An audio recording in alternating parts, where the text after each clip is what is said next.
저는 상담할 때 이것을 빙산의 일각이라고 말씀드리는데요. 수면 위에 드러난 성적은 비슷비슷해요. 그리고 양이 얼마 안 되죠. 근데 오히려 어떤 학생은 성적이 떨어지는데도 수면 아래에 거대한 심화와 선행을 해놓은 상태여서 학습량을 축적하고 있는 경우가 있어요. 문제는 이것을 학부모님들은 알기도 쉽지 않고, 그래서 약간 복불복 같은 상황이 현재도 우리나라 많은 곳에서 벌어지고 있는 것이지요. 함께하면 힘이 됩니다. 안녕하세요, 상위권쌤입니다. 오늘은 우리 구독자님들과 함께 제가 대치동과 중계동에서 강의해 오면서 경험했던 초6, 중등 어머님들께 드리는 5가지 핵심 전략에 관해서 이야기를 나눠보려고 합니다. 제 기억 속의 학생들과 어머님들을 예를 들어서 말씀을 드릴 거예요. 이제부터 드릴 이야기를 들어보시고 실천하신다면 미래가 바뀔 수도 있으니 이 영상 끝까지 함께 해주세요. 첫 번째, 효자 과목을 만들어주세요. 예전에는 이런 표현을 썼었는데 전략 과목이라고 해야 될까요? 고등학교 때 대입 영역을 준비하다 보면 반드시 필요한 게 효자 과목이었어요.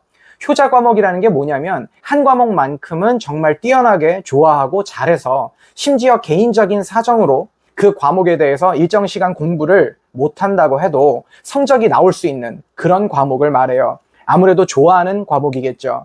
그렇게 되면 다른 과목을 공부할 수 있는 시간이 생기고 그 시간만큼 다른 걸 채우면 또 다른 공부할 시간이 생깁니다. 그래서 효자 과목이 되는 거죠. 그리고 그 효자 과목이 수학이나 영어가 되면 대학 입시에서 엄청나게 좋은 결과가 나오기 때문에 굉장히 중요한 개념이에요. 제가 봤던 학생들이나 저의 경험에 비추자면 영수를 중학교 초반 때 잡아놨던 학생들은요, 사춘기가 와서 1년 정도를 학습량이 절반 정도로 내려올 정도로 날려버리는 경우가 생겨도 무너지지 않더라고요.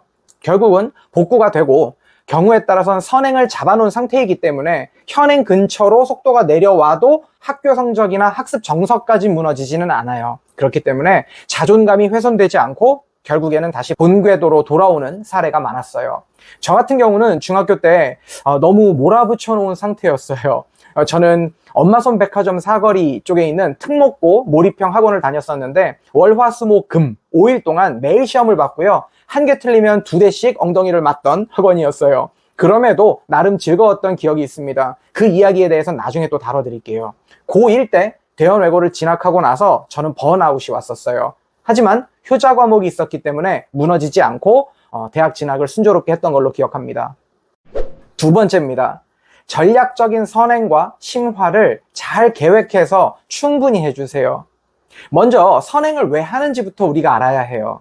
중학교 때는 시간적 여유가 정말 많습니다. 그 얘기는 중학교 때 교과 과정상 학습량이 그다지 많지 않다는 걸 의미하죠. 그런데 문제는 고등학교를 올라가는 순간부터 교과 과정상의 내용도 많아지고 전반적인 학습량이 몇 배로 늘어납니다. 그렇기 때문에 공부할 시간이 매우 부족해지는 거죠. 겨우겨우 이해하고 넘어갈 수 있는 만큼의 시간과 생활의 반복이 되다 보면 특히 수학이나 영어에서는 충분히 이해하고 익혀야 되는 시간이 필요한데 그러지 못하고 넘어가게 돼버리게 되고요. 그러다 보니까 수포자나 영포자가 나오게 되는 것이죠. 그래서 고등학교 2학년 때 학습할 분량을 미리 조금 빼서 고1 때 미리 학습을 하는 것이고, 그렇게 고1 때 시간을 보내기 위해서 고1에서의 학습 시간의 일부 분량을 빼서 시간적 여유가 있는 중3 때 미리 해놓는 것이고, 마치 도미노처럼 선행을 하기 위한 시간을 확보하기 위해서 미리 끝내는 그런 것이 선행이에요. 다만 무리한 선행은 오히려 좋지 않고요. 다른 학생을 따라간다거나 개념만 대충 하는 선행도 좋지 않아요. 학생들마다 능력치가 다르기 때문에 맞춤형으로 해야겠지만 제가 볼 땐 대략 1년 정도를 어느 정도 응용 문제까지 풀 수 있는 심화를 동시에 한다면 괜찮다고 말씀드릴 수 있겠어요. 자, 그리고 세 번째입니다. 수영국 순서대로 집중해 주세요. 만약에 외고를 지망하는 학생이라면 영국사 위주로 성적 관리를 해야겠죠. 하지만 일반 고등학교를 진학할 예정이라면, 그렇게 해서 스카이나 최상위권 대학을 노리는 학생이라면 수학, 영어, 국어, 소위 말하는 주요 과목 위주로 집중을 해주셔야 해요. 그 이상의 여력이 되면 전 과목 밸런스를 맞추는 게 좋고요.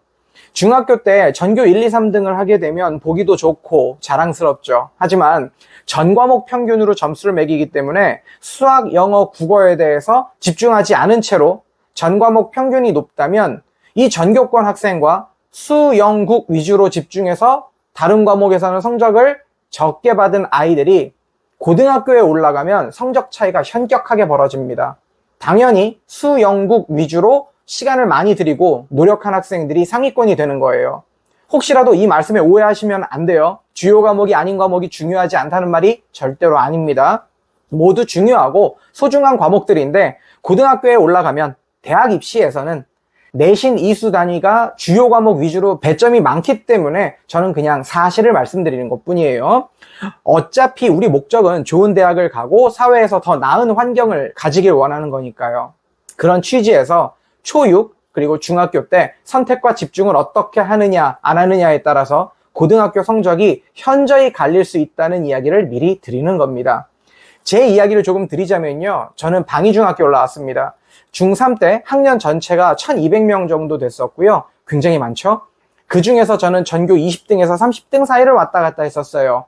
당연히 주요 과목 위주로 공부했었고요. 그때 늘 전교 1등을 하던 여자아이가 있었는데 저랑 같이 대원외고 시험을 봤었거든요. 근데 그 여학생은 떨어졌고 저는 4000명이 지원을 했고 740명을 선발하는 시험에서 20위권 이내였던 걸로 기억해요. 원래는 안 알려주시는데 제 담임선생님께서 알려주셨었죠. 이런 식으로 어떤 과목에 집중을 하느냐에 따라서 결과가 달라질 수 있다는 말씀을 드리고 싶어요. 물론 과거에도 현재도 저보다 더 뛰어난 학생들이 많다는 사실을 알고 있습니다. 제 이야기는 솔직한 리얼리티로만 이해해 주세요. 다른 의도는 없습니다. 그리고 네 번째인데요. 한 번의 내신 시험 결과로 일희일비하지 않았으면 좋겠어요. 그리고 그 결과로 쉽게 학원을 갈아타지 않았으면 좋겠어요. 왜냐하면 중등 내신 시험의 시험 결과로 너무 휘둘리실 필요가 없기 때문이에요. 한 번 정도 못 보는 거 원인을 파악하면 괜찮습니다. 그리고 학원들 보면 중등 때 내신을 암기만 엄청 시켜서 점수를 뽑아내고 심화나 선행을 별로 하지 않는 학원들도 있어요.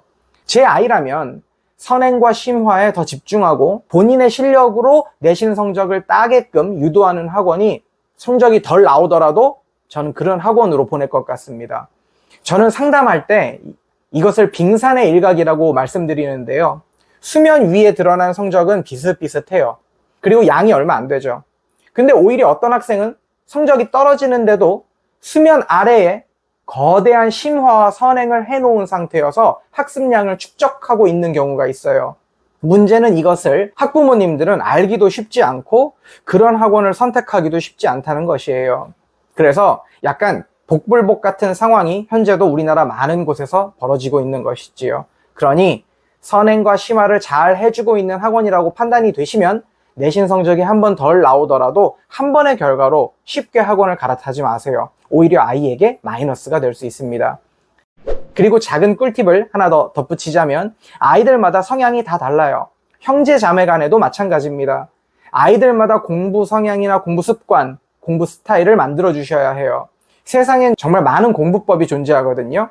제 영상들 중에도 있지만 내신 시험을 치르면서 학원을 보내시면서 자신만의 공부법을 찾게 해주세요. 중요한 부분입니다. 그리고 마지막 5번째요. 취향에 따라서 건전한 취미로서의 운동을 가급적이면 꾸준히 시켜주세요.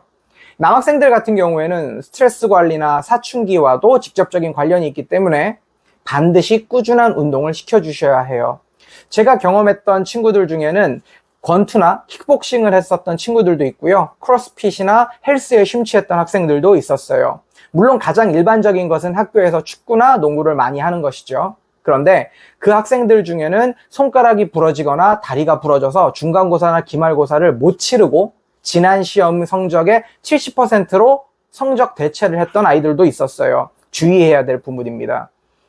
그리고 이 이야기에서 여학생들은 특히나 더 중요해요. 왜냐하면 고3 여름방학이 되면 완전히 체력적으로 방전되는 시기가 오게 돼요. 이때 여학생들이 엄청 심합니다. 이것을 미리 아신다면 운동을 좀 시켜주시고요. 짜먹는 홍삼도 좋고 영양제도 좋으니 미리미리 먹게 해서 반드시 건강관리에 중등 시기부터 신경을 써야 합니다. 이미 상황이 닥치게 되면 특히 입시에 있어서 건강은 이미 늦은 경우가 많아요. 정말 이런 사례를 많이 봤거든요. 가장 집중해서 학습량을 올려야 하는 수능 100일 전, 200일 전부터 막 달려야 하는데 오히려 학습량은 줄고 치료를 받으러 다니는 학생들도 생각보다 많았어요. 꼭 기억해 주세요. 오늘의 이야기는 여기까지입니다. 우리 구독자님들 덕분에 일본 여행을 잘 마치고 왔습니다. 영상 보시면서 궁금하신 점을 댓글로 소통해 주시고요. 우리가 함께 한다면 분명히 힘이 될 겁니다. 오늘도 자녀들을 키우시는 많은 어머님들을 응원합니다.